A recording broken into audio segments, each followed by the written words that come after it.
Hello అందరికీ welcome back to Kritika's kitchen. ఈరోజు మన రెసిపీ వచ్చేసి కరకరలాడే కారపు మురుకులండి. ఈ విధంగా మురుకులను ట్రై చేస్తే చాలా క్రంచీగా టేస్టీగా చాలా బాగుంటాయండి. మీరు కనుక నేను చూపించబోయే టిప్ని ఫాలో అయితే ఖచ్చితంగా ఎన్ని కిలోలైనా ఈజీగా చేసుకోవచ్చు, ఇలా క్రిస్పీగా చేసుకోవచ్చు. ఈ సింపుల్ రెసిపీని ఎలా తయారు చేయాలో చూసేద్దామండి. పక్కా కొలతలతో టేస్టీగా క్రంచీగా వచ్చే కారపు చుట్టలు ఎలా చేయాలో చూసేద్దాం.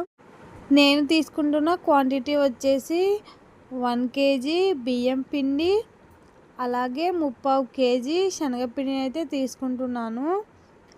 బియ్యం పిండి కొద్దిగా ఎక్కువగా తీసుకోవడం వల్ల క్రంచీగా అండ్ క్రిస్పీగా వస్తాయండి. ఇందులోనే 1 టేబుల్ స్పూన్ జీలకర్ర, 1 టేబుల్ స్పూన్ వామ, మనకు టేస్ట్కి తగినంత సాల్ట్, 1 టేబుల్ స్పూన్ కారం వేసుకొని చక్కగా అంతా కూడా కలిపేసుకుంటున్నాను. కారము ఉప్పు అంతా కూడా పిండికి పట్టేలాగా చక్కగా అంతా కూడా కలిపేసుకుంటున్నాను. ఇందులోనే కొద్దిగా వాటర్ పోసుకుంటూ కలిపేసుకుందామండి. మరీ పలుచగా అయితే కలుపుకోకూడదు, అలాగని గట్టిగా కూడా కలుపుకోవద్దండి. మన చపాతీ పిండిలాగైతే కలుపుకోవాలి. చూస్తున్నారు కదా, ఈ విధంగా కొద్దిగా వాటర్ అనేది పోసుకుంటూ అంతా కూడా ఉండకట్టేలాగైతే కలుపుకుందాము.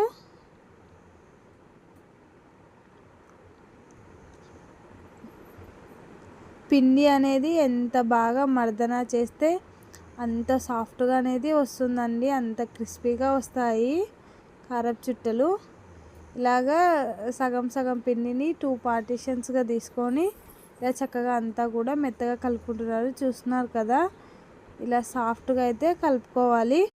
పిండిని మూత పెట్టేసి ఒక 5 నిమిషాలు అయితే పక్కన పెట్టేసుకుందాం. 5 నిమిషాల తర్వాత మరొకసారి పిండిని కొద్దిగా తీసుకుంటూ గిద్దల్లో వేసుకొని అయితే మనకు నచ్చిన షేప్లో అయితే చేసుకుందామండి. ఇక్కడ స్టవ్ వెలిగించి డీప్ ఫ్రైకి సరిపడినంత ఆయిల్ని అయితే పోసుకుందాము.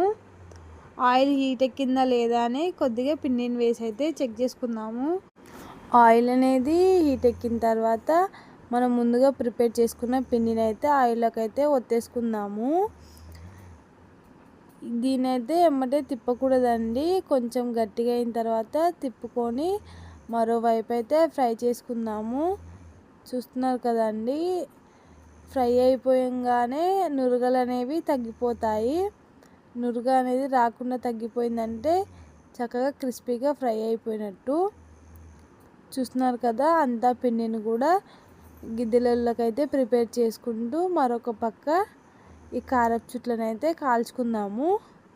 మీకు ఇలా కొద్దిగా ఇబ్బంది అని అనుకుంటే ఒక క్లాత్ మీద కూడా ఇలా ప్రిపేర్ చేసుకొని కూడా ఇందులో ఒక్కొక్కటిగా వేసుకొని అయితే ఫ్రై చేసుకోవచ్చండి.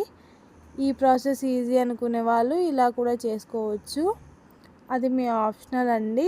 ఇలా అంత పిండిని కూడా కొద్దిగా చేసుకుంటూ అయితే ఫ్రై చేసుకుందామండి. ఇంతే అండి, సింపుల్ అండ్ క్రిస్పీ రెసిపీ. ఈ కొలతలతో కనుక మీరు చేసినట్లయితే క్రిస్పీ అండ్ క్రంచీగా వస్తాయండి. డెఫినెట్గా అందరికైతే నచ్చుతుంది.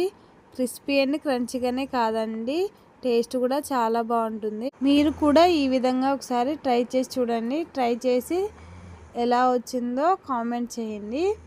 ఇలాంటి మరెన్నో ఫుడ్ వీడియోస్ కావాలని అనుకుంటే మన ఛానల్ని please do like and share and subscribe. Thank you for watching.